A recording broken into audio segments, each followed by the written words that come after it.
जळणाऱ्या लोकांपासून स्वतःचे रक्षण कसे करावे, घर, व्यवसाय आणि कुटुंबासाठी प्रभावी उपाय जाणून घ्या संपूर्ण माहिती. नमस्कार मंडळी.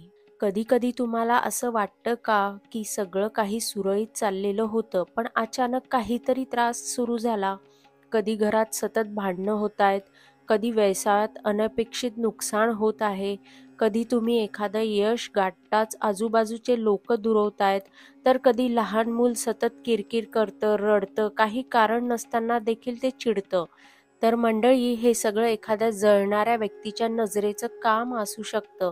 तर आजच्या व्हिडिओमध्ये आपण जाणून घेणार आहोत जळणाऱ्यांपासून स्वतःचं रक्षण कसं करावं, घरात आणि व्यवसायात शांतता कशी टिकवावी आणि अशी कोणती लक्षणं असतात जी ओळखल्यावर सावध राहणं आवश्यक ठरतं. हे उपाय अगदी सोपे, सरळ, साधे आहेत, पण प्रभावी देखील तितकेच आहे. तसेच शास्त्रात देखील सांगितलेले आहे आणि धर्मात देखील सांगितलेले आहे. तर हा व्हिडिओ शेवटपर्यंत नक्की पहा आणि तुमच्या आयुष्यातील नकारात्मकता दूर करा. तर सर्वप्रथम आपण बघूया जळणं म्हणजे काय. तर जळणं म्हणजे दुसऱ्याच्या यशाने असहाय्य वाटणं आणि त्या नकारात्मक भावनेतून मनात उत्पन्न होणारी ईर्ष्या, द्वेष किंवा असंतोष निर्माण होणं.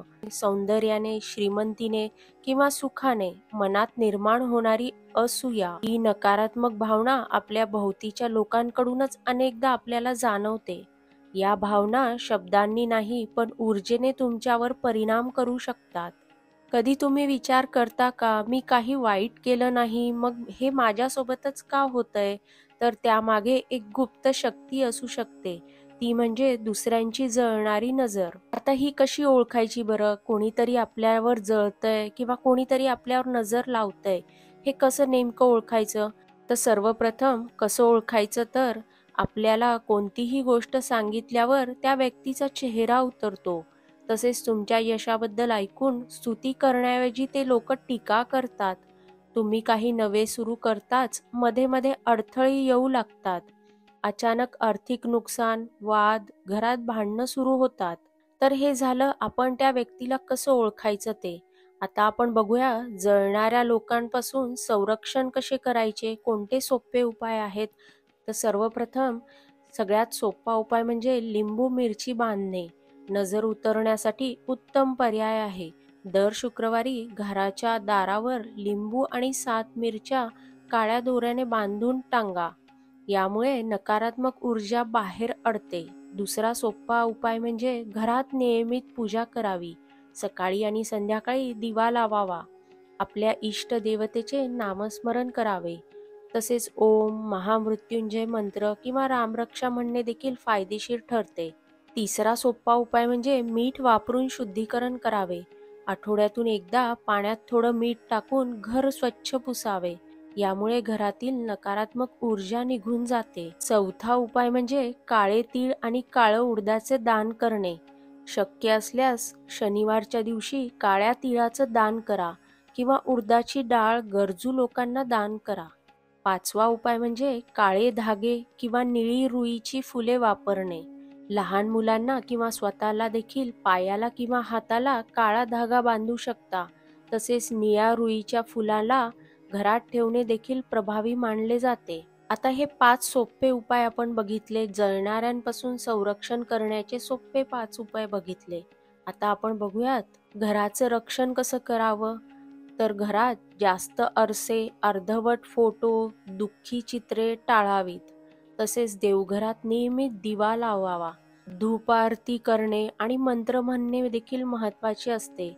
सदा स्वच्छता ठेवावी, कारण स्वच्छता म्हणजे सकारात्मकतेचे प्रतीक असते. आता हे आपण बघितलं घराचं रक्षण कसं करावं. आता आपण बघूयात व्यवसायात जळणाऱ्यांचा प्रभाव कमी करण्यासाठी कोणते उपाय करावेत. तर दुकानामध्ये किंवा ऑफिसमध्ये तिजोरीच्या जवळ हनुमानजीचा फोटो किंवा यंत्र ठेवावे. तसेच दर गुरुवारी किंवा मंगळवारी फुलं, अगरबत्ती लावावी.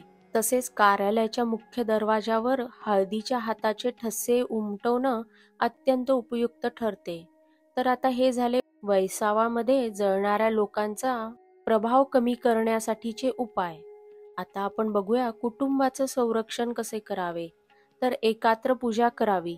घरातील सदस्यांनी एकत्र येऊन कधीकधी हवन आरती जरूर एकत्र येऊन पूजा करावी. तसेच काळ्या धागाचं कवच किंवा नजरबट्टू लावणं लहान मुलांसाठी उपयुक्त ठरते. सर्वप्रथम सकाळी सूर्याला नमस्कार व घरातील देवांना नमस्कार केला गेला पाहिजे. तर आता आपण बघूया स्वतःचे रक्षण देखील कसे करावे.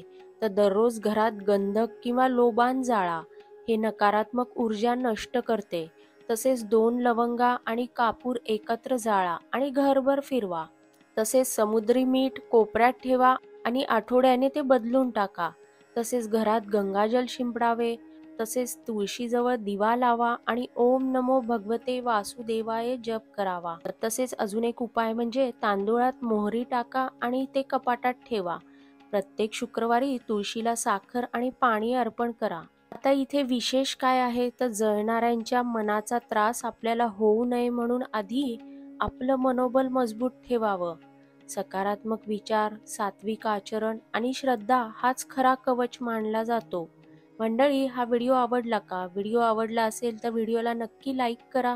ही माहिती देखील आपल्या ग्रुपवरती शेअर करा, त्यांना पण याचा फायदा होईल. तसेच चॅनलला सबस्क्राईब करा, बेल आयकॉन जरूर दाबा. धन्यवाद.